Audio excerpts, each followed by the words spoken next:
Sarapan pagi ini tidak sehangat seperti biasanya. Hanya didominasi celotehan Ica yang ditanggapi ayahnya, dan ditimpali Nahla bila mengarah padanya. Karena hari ini Ica tidak mau bareng ayahnya, perempuan itu yang akhirnya mengantar putrinya lebih dulu. Hati-hati bawa motornya, setelah dari sekolah langsung pulang. Pesan Hanan pada istrinya. Iya mas, jawab Nahla seadanya. Ica sendiri kegirangan ketika pagi ini berangkat naik motor bersama ibunya. Sesuatu yang langka, dan baru pertama kali ini tentunya. Ma, besok Ica berangkat bareng mama lagi ya? Pinta gadis kecil itu setelah sampai di sekolahan. Boleh, selamat belajar sayang. Ucap Nahla melambaikan tangannya setelah gadis kecil itu menyerukan salam. Usai mengantar Ica, Nahla langsung ke sekolahannya. Seperti biasa mengajar sampai menjelang sore. Perempuan itu niat hati pulang mampir ke rumah ibunya, tetapi teringat Ica di rumah pasti sudah menunggu. Nahla pun memutuskan untuk pulang saja. Alhamdulillah, ibu sudah pulang, saya mau izin pulang bu, Ica sedang tidur, lapor Simbok menyambut kepulangan majikannya. Oh, iya mbok, terima kasih untuk hari ini, ucap Nahla tersenyum lembut. Ica tidur, tumben jam segini tidur. Mungkin gadis kecil itu kecapean karena siang tadi ada les renang. Nahla pun membiarkan saja putrinya terlelap.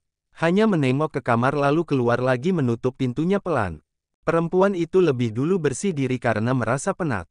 Cukup santai sembari menanti sore. Gamang, niat hati ingin memasak tetapi takut juga suaminya nanti pulang telat. Akan mubazir juga kalau tidak dimakan lagi. Nahla kembali ke kamar, sibuk berselancar di dunia maya. Lama tak bersua dan nimbrung dalam grup semenjak sudah menikah.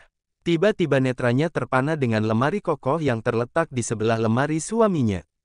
Penasaran, tetapi jujur takut karena Ica bahkan sudah memberitahukan isinya. Rasa penasaran yang tak bisa dibendung membuat Nahla mendekat. Mencoba membukanya, tetapi sayang dikunci. Perempuan itu tak kehabisan akal, menarik loker di nakas dan ternyata menemukan beberapa kunci di sana. Nahla mencoba membukanya satu persatu dengan kunci yang ada. Cukup lama hingga menemukan yang pas. Perempuan itu membuka perlahan, deretan pakaian perempuan dan juga pernak-perniknya tersimpan rapi di sana. Foto pernikahan, foto mereka berdua, album keluarga, semua tersimpan rapi sempurna. Sudah bisa digambarkan berapa mereka dulu sangat bahagia. Kalian benar-benar pasangan yang serasi, batin Nahla menatap figura keduanya.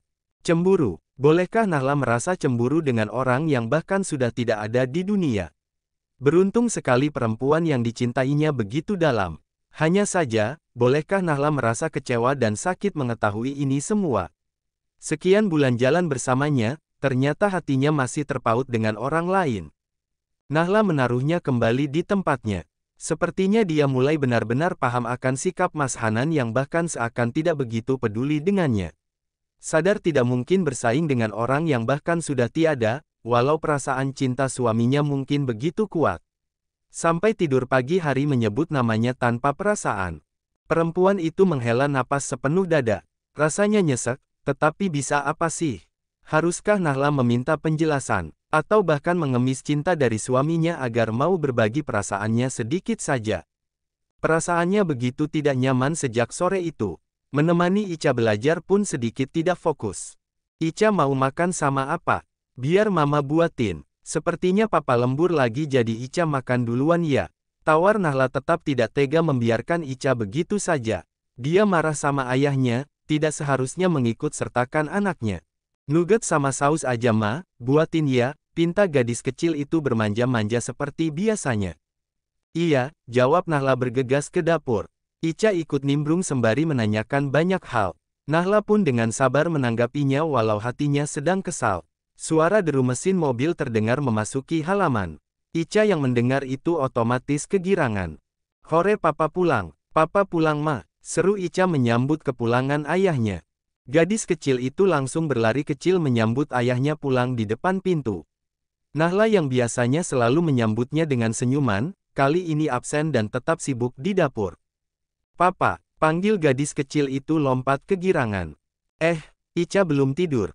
Sahut Hanan langsung mengangkat putrinya dengan senyuman walau lelah.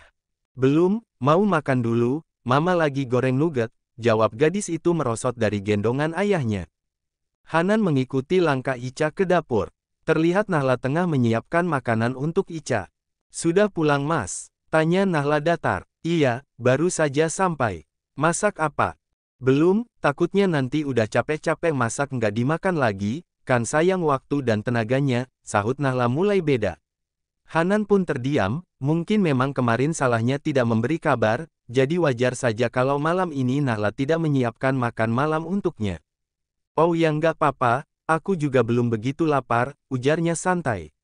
Bisa delivery juga kalau lapar. Nahla sibuk menemani Ica makan, sedang Hanan masuk ke kamar mandi. Biasanya Nahla akan dengan ramah mengikutinya lalu menyiapkan ganti. Hanan pun merasa ada sedikit yang berbeda, mungkin nanti setelah selesai mandi disiapkan, pikir pria itu. Namun, nihil, hingga pria itu selesai mandi, tak ada pakaian ganti tersedia untuknya. Hanan pun sedikit tak masalah, walau merasa ada yang kurang. Beranjak dari kamar mencari istrinya yang ternyata sedang di kamar Ica. Terlihat tengah berdongeng cerita menidurkan putrinya. Hanan pikir, Nahla akan kembali ke kamar, tetapi hingga larut perempuan itu tak kunjung kembali, membuat Hanan yang sudah menunggu menyusulnya. Begitu pintu kamar Ica terbuka, Nahla yang sebenarnya malas pindah kamar pun pura-pura tertidur saja. Hatinya masih sedikit kacau, jelas tidak nyaman kalau tiba-tiba pria itu mendekat meminta untuk ditemani sebagai istri sesungguhnya. Dek, sudah tidur, ayo pindah, bisik pria itu mengecup pipinya. Sumpah demi apa Nahla kesal mendengar suara beratnya. Ia tetap pura-pura tertidur, hatinya terlanjur dibuat kecewa. Dek, bangun, ayo pindah. Tak menyerah, pria itu kembali mengusik istrinya. Nahla tidak menyahut, membuat Hanan nekat menggendongnya. Setengah perjalanan Nahla membuka matanya, dia kesal, sangat kesal bahkan. Turunin Mas, aku bisa jalan sendiri, ujar perempuan itu jelas tak mau digendong. Maaf, aku terpaksa angkat kamu, takutnya di sana ganggu tidur Ica. Cuma tidur masak ganggu, biasanya juga gitu, sahut Nahla dingin. Berlalu begitu saja mendahului Hanan. Pria itu ikut masuk ke kamar, lalu menguncinya rapat-rapat. Menyusul istrinya yang sudah merebah keranjang dengan posisi memunggunginya. Dek, hijabnya nggak dilepas. Bisik pria itu mendekap manja dari belakang. Membuat Nahla tiba-tiba risih dan seperti ingin melempar tangannya saja. Maaf Mas, aku capek. Tolak Nahla menyingkirkan tangan Hanan yang nangkring di pinggangnya, lalu sedikit memberi jarak. Sungguh Nahla merasa berdosa melakukan ini, tetapi hatinya yang sedang kesal, dan pria itu seakan tidak pernah mengerti, Nahla sengaja menghindari sentuhan suaminya, hatinya tengah kesal jadi sama sekali tidak minat untuk bercinta. Mana yang capek, aku pijitin ya, bujuk Hanan terus berusaha. Sepekan lebih tidak mengunjunginya tentu harus ada yang disalurkan. Maaf Mas, aku beneran lagi nggak mood, tolak Nahla bangkit dari pembaringan. Jelas betul menghindari sentuhan apapun. Kamu kenapa sih? Aku udah sabar nunggu seminggu lebih, aku lihat kamu udah sholat. Kenapa sikapmu berubah? Tanya Hanan menatap penuh kecewa. Aku kenapa? Aku berubah. Tanya sama dirimu sendiri. Ucap Nahla dingin lalu beranjak dari kamar. Dek, kamu mau kemana? Aku berhak atas tubuhmu. Berdosa jika kamu menolakku. Hanan menghadang Nahla yang hendak keluar. Iya Mas, kalau begitu tangguhkan aku untuk keluar dari dosa ini agar aku tak lagi berdosa jika menolakmu, ucap Nahla lantang. Sebenarnya ia tidak ingin marah ataupun berdebat, berharap suaminya itu mau mengerti, tetapi sayang sepertinya pria itu tidak peka sama sekali. Maksud kamu apa? Pria itu mengikis jarak, berusaha lebih dekat. Namun, Nahla terus menghindar. Jelaskan, apa maksud kamu, Dek? Tekan pria itu dengan sorot mata tajam. Ya aku merasa seperti asteris yang hanya kau dekati jika ada maunya. Selebihnya kamu tidak pernah peduli dengan perasaanku. Kalau belum move on, seharusnya kamu tidak menikahiku. Sentak Nahla meninggikan suaranya. Astagfirullah, kenapa kamu berpikir seperti itu? Aku minta maaf kalau selama ini kurang perhatian sama kamu. Tapi kenapa kamu berpikir sejauh itu? Hanan mencoba mengambil hatinya. Jangan sentuh. Kalau kamu hanya mencari perempuan untuk teman tidur dan babysitter lebih baik kamu cari saja orang lain, aku tidak mau. Jadi selama ini kamu tidak ikhlas mengurusi anakku. Sentak Hanan marah. Kalau aku tidak ilhas, aku tidak mungkin bertahan berbulan-bulan seperti ini dengan pria tidak mempunyai hati seperti dirimu. Seru Nahla tak tahan lagi. Air mata yang sudah terbendung, akhirnya tumpah juga membasahi pipi. Sakit sekali rasanya di titik ini. Perempuan itu mengusap pipinya yang basah dengan kasar. Lalu kembali masuk ke kamar, mengambil koper miliknya. Dia tidak tahan lagi, pergi dan mengakhiri semuanya adalah solusi terbaik saat ini. Mau kemana? Jangan membuatku marah. Hanan menghalangi Nahla mengeluarkan barang-barang miliknya. Minggir, aku mau pulang ke tempat di mana aku dianggap dan dihargai. Kamu hanya salah paham, Nahla, bagian mana yang menurutmu tidak diterima? Iya, hanya diterima saat kamu butuh saja, selebihnya bahkan kamu tidak peduli. Pulangkan aku ke rumah bapak, ucap Nahla berderai air matanya. Suami istri itu saling membutuhkan, seharusnya kamu paham, tidak apa-apa harus diselesaikan begini. Kamu jangan membuat masalah enteng ini semakin rumit. Iya, bagimu memang mungkin enteng mas, tapi tidak untuk aku, hatiku sakit. Saat diam-diam kamu duakan dengan masa lalumu. Jangan pernah merajut dengan orang baru kalau belum bisa move on dengan masa lalumu. Sakit, jelas Nahla berharap Hanan mau mengerti. Perempuan itu terus memasukkan barang miliknya ke koper, tetapi Hanan menahannya bahkan melempar agar Nahla tidak melakukan itu. Berhenti untuk berpikir seperti itu, kamu tidak bisa memaksaku untuk melupakan apa yang menjadi bagian dari hidupku. Kamu tidak akan paham, bentak Hanan murka. Nahla tercenung di tempatnya berdiri, tidak menyangka suaminya akan semarah ini hanya karena tabir masa lalunya diungkit. Iya, aku tidak akan pernah mengerti, dan tidak akan pernah bisa bersaing dengan orang yang telah meninggal. Kalau cintamu agung dan terlalu abadi, seharusnya kamu tidak menikah lagi. Nahla menyambar ponsel dan sling bag miliknya lalu melesat pergi. Hanan mengejarnya, gemas sekali rasanya dengan keadaan ini. Mau kemana? Masuk, jangan membuatku malu. Pulangkan aku, mohon Nahla di titik nadir. Iya, kalau itu maumu, tapi tidak untuk sekarang dan malam ini. Besok aku akan mengantarmu, sekarang masuk ke kamar. Titah pria itu dingin. Nahla menatap jengkel, berjalan cepat menuju kamar Ica. Hanan yang melihat itu hanya bisa pasrah seraya terdiam. Semalaman pria itu tidak bisa tidur, pening atas bawah ditambah lelah dan kesal, ingin murka saja. Pria itu memegangi kepalanya seraya duduk di pinggir ranjang. Kesal sekali hatinya, ditambah hasrat yang terpendam membuat pria itu ingin mengumpat saja. Sementara Nahla mengunci kamar Ica, ia tidak sudi rasanya seranjang lagi dengan pria yang telah membuat hatinya nelangsa. Selama ini ia sudah berusaha menerima, bahkan menyayangi Ica seperti anaknya sendiri. Namun, seakan pria itu tidak pernah peduli dengan perasaannya. Perempuan itu tidur dengan tangis, sakit sekali rasanya. Entah ia terlelap jam berapa, saat terjaga sudah menjelang subuh, dan malam terasa lebih lama. Nahla bangkit dari pembaringan, malas sekali untuk ke sekolahan hari ini.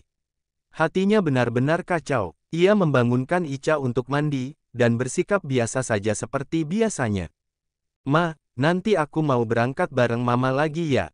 Pinta gadis kecil itu kegirangan. Iya, boleh sayang, jawab Nahla tersenyum tipis. Berusaha menyembunyikan kesedihannya terhadap putrinya yang tidak mengerti apapun tentang masalah orang tuanya kini. Ica mau sarapan sama apa? Biar mama buatin, ujar perempuan itu menawarkan seperti biasanya.